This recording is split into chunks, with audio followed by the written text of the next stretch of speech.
السلام عليكم. النهارده ان شاء الله هنعمل مع بعض المولتو بطريقه سهله جدا وبسيطه جدا بدون مكونات خالص. يعني ولا بيض ولا زيت ولا حليب ولا فرن حتى ولا خميره ولا اي حاجه. يعني كل اللي عليكي هتتابعي معايا الفيديو وتشوفي المولتو الجامد الجبار ده طلع ازاي. بس نسمي الله ونشوف الطريقه والمقادير. اول حاجه معايا هنا كوبايه من الزبادي. هحط زي قدها مرتين. دقيق، يعني ممكن تحطي نص كوبايه زبادي وتحطي عليها كوبايه دقيق، ممكن تحطي زي ما انا حطيت كده كوبايه زبادي وعليها كوبايتين دقيق، يعني الدقيق يكون ضعف كميه الزبادي. بعد كده رشه من الملح ورشه من السكر ومعلقه كده ممسوحه من البيكنج باودر. هبدا اعجن كويس قوي. ممكن اعزز الطعم بلبن بودره، بس انا حبيت اخليلكوا الوصفه اقتصاديه جدا وما تشتريش اي حاجه من بره. بفضل اعجن بقى زي ما انتوا شايفين كده لحد ما توصل للمرحله دي، تلم كده كلها قطعه واحده. بغطيها وبسيبها ترتاح 10 دقايق علشان تتفرد معايا بسهوله. هنا بقى هبدأ ان انا اجهز الشوكولاتة. اي نوع شوكولاتة عندك، اي نوع شوكولاتة. انا هنا حطيت شوكولاتة خام عادية خالص، يعني من اللي احنا بنشتريها ناكلها دي، يعني حتى مش بتاعة الحلويات. دي اللي كانت متوفرة معايا. قطعتها قطع كده، بس طبعا قطعيها قطع اصغر من دي لان هي منه مينو مولتو، فبيبقى عايز قطع صغيرة قوي.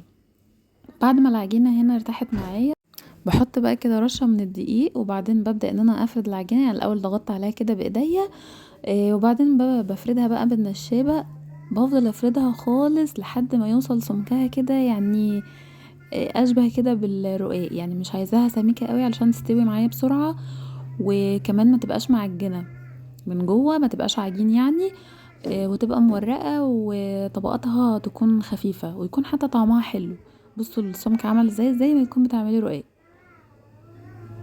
بعد ما فردتها كده بقى بجيب السكينة وبقطعها الاول 4 تربع، وببدأ اخد بقى بعد كده كل ربع لوحده. اقطعه قطع رفيعة جدا على قد ما تقدري. رفعي القطع علشان تطلع معاكي صغيرة. انا لما وانا بقطعها يعني كان في قطع كبيرة وقطع صغيرة، ما عملتهاش كلها بسبب واحد. بعد كده بقى عملت بحط بقى قطعة الشوكولاتة وبقفلها من الناحيتين علشان ما تخرجش منك في وقت التسوية. لازم الشوكولاتة تكون مقفول من عليها من الجنبين كده، عشان وانتي بتسويها ممكن الشوكولاتة تخرج وتبوظلك الوصفة بتاعتك خالص. ممكن كمان تحشيها جبنة او تعملها سادة خالص برضو، يعني اللي انت بتحبيه اعمليه. ومن الطرف كده اهم حاجة ان انت تضغطي عليه شوية علشان برضو ما يفكش منك في وقت التسوية. بس بحط قطعة الشوكولاتة وببدأ اجيب يمين وشمال، يعني من الجوانب، واقفل عليها كويس قوي. وابدا الف كده لحد ما اوصل للطرف خالص، وبعدين يعني اضغط عليه كده، يعني بحيث ان هو يلزق في العجين ما يفكش وانا بسويها. بصوا كمان واحدة.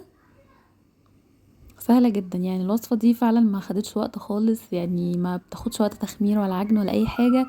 بسيطة قوي وسهلة جدا وبتعمل فعلا كميات كتير. يعني انا بصراحة ندمت ان انا ما ضاعفتش الكمية اكتر من كده، لان هي بصي بتخلص في وقتها.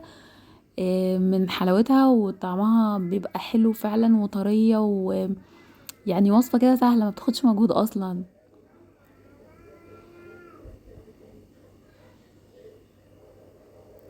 هنا بقى بعد ما خلصت الكمية كلها، بصوا يعني من كوبايتين دقيق،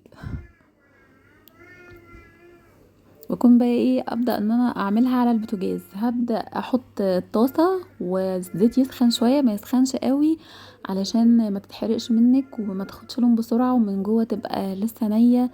فالنار تكون متوسطه، وبعدين احط كل القطع اللي انا عملتها، ويا دوب تاخد بس لون بسيط كده من تحت. ابدا ان انا اقلبها على طول علشان ما تتحرقش مني. اهم حاجه النار تكون متوسطه ما تكونش عاليه، علشان تستوي كويس والشوكولاته كمان بتاعتها تسيح.